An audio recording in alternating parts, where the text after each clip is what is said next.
Merci de nous rejoindre, donc Cécile Le Gouellec.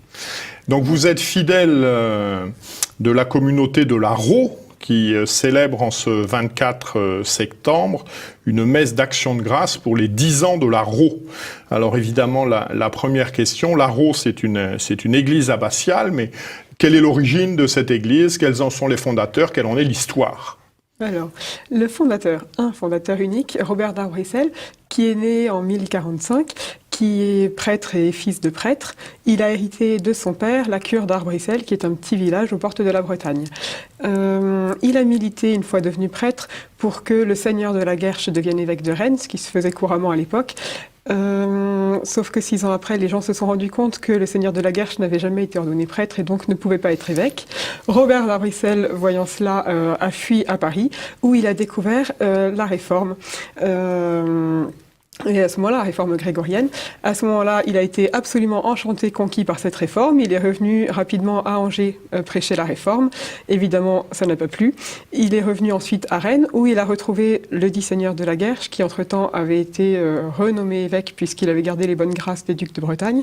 Et là, de nouveau, il s'est mis tout le monde à dos. Donc, il est parti vivre en ermite dans la forêt de Cran, qui est justement tout près de la Rau. Et là, une foule de plus en plus importante de gens l'ont suivi. En premier des hères et des gueux, les pauvres gens du coin, et aussi des femmes qui avaient été abandonnées par leur mari.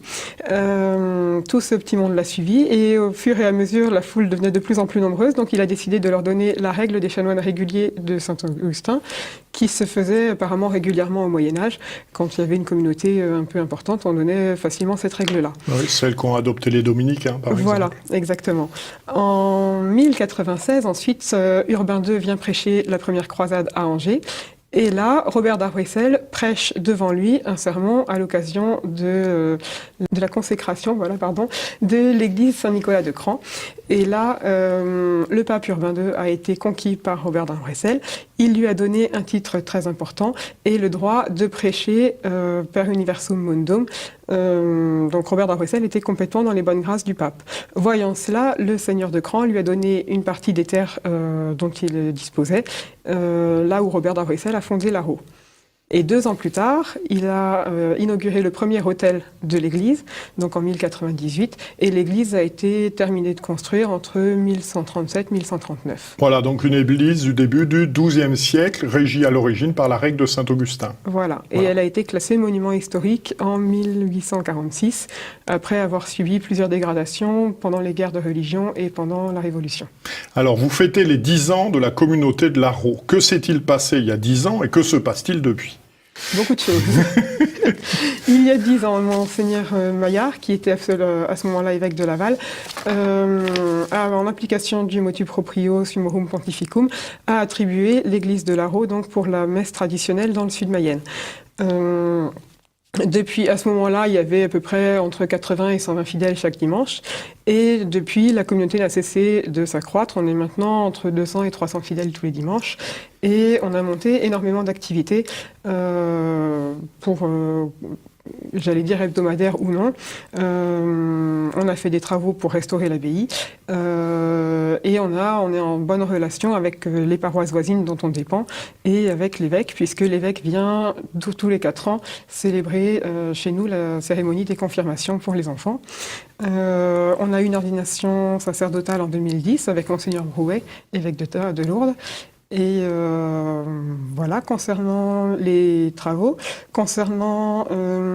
les travaux de l'abbatiale justement, on a restauré avec l'argent des fidèles tous les tableaux du chemin de croix, on a restauré une bonne partie de l'autel, on a restauré tous les bancs, énormément de choses parce que l'abbatiale était en désuétude depuis une 20aine d'années, donc vraiment très abîmée. Et alors de l'abbaye d'origine, il reste que l'abbatiale ou il reste les bâtiments aussi ou Non, il reste aussi d'autres bâtiments qui sont aussi classés monuments historiques, mais qui maintenant ne sont plus du tout une abbaye. Il y a beaucoup qui sont transformés en maisons d'habitation, et il y a une partie de l'ancienne abbaye qu'on a achetée, nous, pour servir de maison de la paroisse, si on peut dire. Maison paroissiale. Voilà, oui. Sauf que nous ne sommes pas une vraie paroisse, nous dépendons d'une paroisse. D'accord. Et alors, cette communauté présente aussi une originalité, je crois, unique en France, c'est de chanter le grégorien tel qu'on le chantait avant la réforme de Solesmes, avant la réforme de Don Gageard. Alors, je vous propose que l'on en écoute quelques extraits.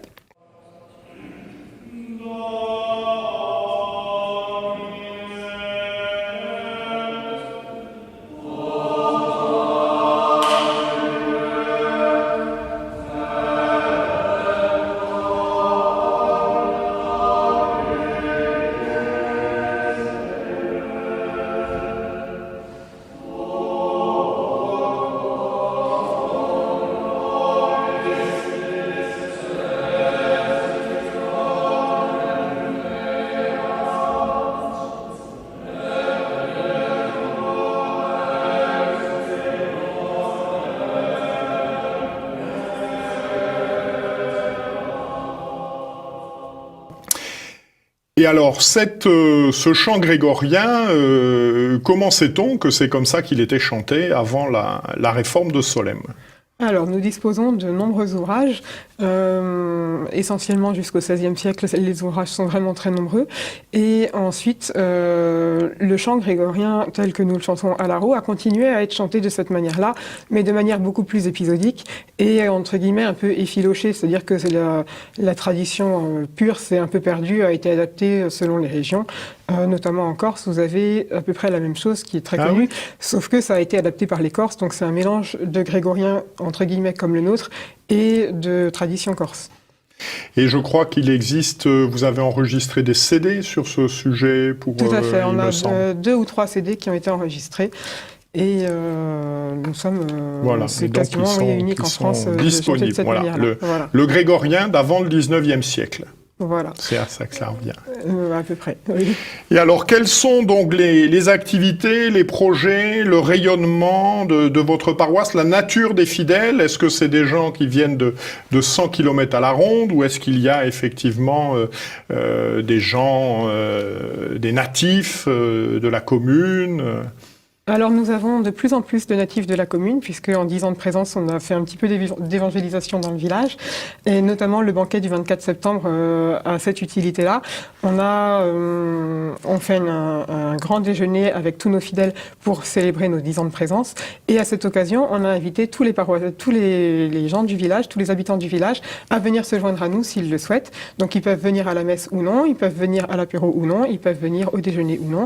Le déjeuner est gratuit pour eux, c'est juste pour les remercier de leur accueil dans leur village et leur permettre de faire connaissance un petit peu avec nous, essayer de raccrocher quelques familles supplémentaires, sachant qu'on en a déjà plusieurs. Et le maire sera-t-il là? Bien sûr, le maire, on est en très bonne relation avec lui. Ah, c'est important dans une commune. Voilà, il a beaucoup contribué justement à faire venir ses habitants. Il a fait de la publicité avec nous pour que les habitants viennent. Et ce sont les pères de Chéméré donc, qui desservent cette communauté paroissiale. Est-ce qu'il y a du catéchisme d'assurer en semaine? Voilà, pour les gens présents sur place habituellement, est-ce qu'ils peuvent avoir une vie régulière liée à leurs activités religieuses? Est-ce qu'il y a la messe en semaine? Alors on a le catéchisme le mercredi après-midi une fois par mois, et on a les activités sont essentiellement vendredi, samedi, dimanche, puisque le prêtre peut loger dans la maison qu'on a achetée. Alors il essaye de regrouper ses déplacements, puisque Chéméré c'est à une 50aine de kilomètres de Larot, et donc le vendredi on a une messe, le samedi on a une messe, on a souvent les répétitions des servants de messe, les préparations à la première communion, toutes ces choses-là le samedi, matin ou après-midi, et puis on a les fidèles eux aussi ont créé des tas d'activités comme des confréries de mères de famille catholiques, un groupe de prière pour la conversion des musulmans. On a plusieurs... Il y a beaucoup de musulmans à Larot? Non, c'est pas une raison pour ne pas prier pour leur conversion. Bien sûr. Et on en parle beaucoup dans le monde, et Non, à Larot, je pense pas. Voilà, eh bien merci infiniment de ce beau témoignage, je dirais, d'apostolat en milieu rural, puisque trop souvent on lit l'attachement à la forme extraordinaire du rite romain à des paroisses urbaines. Nous avons là l'exemple d'un développement dans un milieu rural, ce qui prouve bien l'universalité de ce rite, que je vous remercie de nous avoir présenté. Tout à fait, merci beaucoup.